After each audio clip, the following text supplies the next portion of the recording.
മണൽപ്പരപ്പായ മുതലപ്പുഴി അഴിമുഖത്താണ് ഞാനിപ്പോൾ നിൽക്കുന്നത്. വലിയ ബുദ്ധിമുട്ടിലൂടെയാണ് കഴിഞ്ഞ കുറേയേറെ ദിവസങ്ങളായി മത്സ്യത്തൊഴിലാളികളുടെ ജീവിതം മുൻപോട്ട് പോകുന്നത്. ഇവിടെ ബോട്ട് ഇറക്കിക്കൊണ്ട് കടലിലേക്ക് പോകാനോ ഒന്നും സാധ്യമാകാത്ത ഒരു നിലയാണ് ഇപ്പോൾ നിലവിലുള്ളത്. എന്തായാലും 78ഓളം പേർ പലപ്പോഴായി ബോട്ട് അപകടങ്ങളിൽ മരണപ്പെട്ട ഇടത്താണ് ഇപ്പോൾ മണൽക്കൂന മാത്രമായി നിൽക്കുന്ന ഒരു സ്ഥിതിവിശേഷമാണ് നമ്മളിപ്പോൾ കാണുന്നത്. എന്തായാലും സമരസമിതി ഇപ്പോൾ ഇവിടെ ഈ മണൽപ്പരപ്പിൽ തന്നെ ഷെഡ് കെട്ടിക്കൊണ്ട് പ്രതിഷേധം ആരംഭിച്ചിരിക്കുകയാണ്.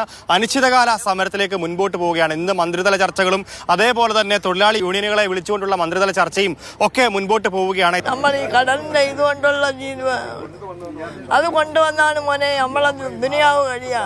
ഇന്ന് മക്കൾ ഒരു നേരം തരും, 2 നേരം തരും, 3 നേരം തരുമോ മോനെ? തരയില്ല.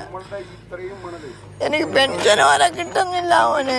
തെങ്ങിൻ തൈകൾ വെച്ചുകൊണ്ട് അതേപോലെ ഷെഡ് കെട്ടിക്കൊണ്ട് ഒക്കെയുള്ള പ്രതിഷേധ രീതിയിലേക്ക് തന്നെ മാറുന്നുണ്ടായിരുന്നു. രാവിലെ ഹാർബർ അസിസ്റ്റന്റ് എഞ്ചിനീയറുടെ ഓഫീസിലേക്കും INTUC-യുടെ സമരമുണ്ടായിരുന്നു. സമവായ ചർച്ചകൾ ഉണ്ടാകണമെന്ന് ആവശ്യപ്പെട്ടുകൊണ്ട് ചർച്ചകൾ ഉണ്ടായിരുന്നു.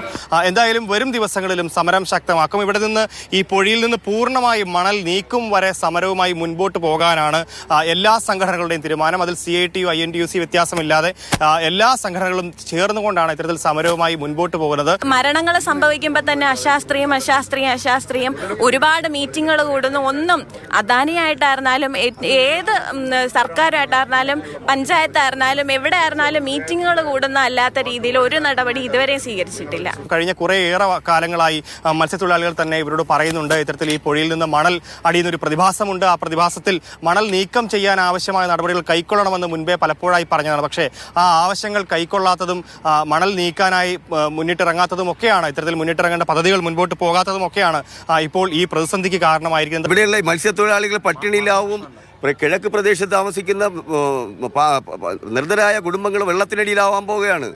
ആ വെള്ളത്തിനടിയിലാകാതെ രക്ഷിക്കുന്നതിന് വേണ്ടി തക്കമായ അതിന് പ്രാപ്തിയായ ഡ്രഡ്ജർ മെഷീനുകൾ കൊണ്ടുവന്ന് ഇവിടെ ഡ്രഡ്ജിങ് തുടങ്ങണമെന്നാണ് ഞങ്ങളുടെ ആവശ്യം, ഈ സമരത്തിന്റെ ആവശ്യം. നിരവധി തൊഴിലാളികളും തൊഴിലാളികളുടെ കുടുംബങ്ങളുമാണ് അനാഥമായിരിക്കുന്നത്. അവർക്ക് സാമ്പത്തികമായി ബുദ്ധിമുട്ടിലായിരിക്കുന്നത്. ഒരു നേരത്തെ അന്നത്തിന് പോലും വലിയ ബുദ്ധിമുട്ടിലേക്ക് തന്നെ കാര്യങ്ങൾ നീങ്ങുകയാണ്. വരും ദിവസങ്ങളിലും ഈ പ്രതിസന്ധി തുടരാൻ തന്നെയാണ് സാധ്യത.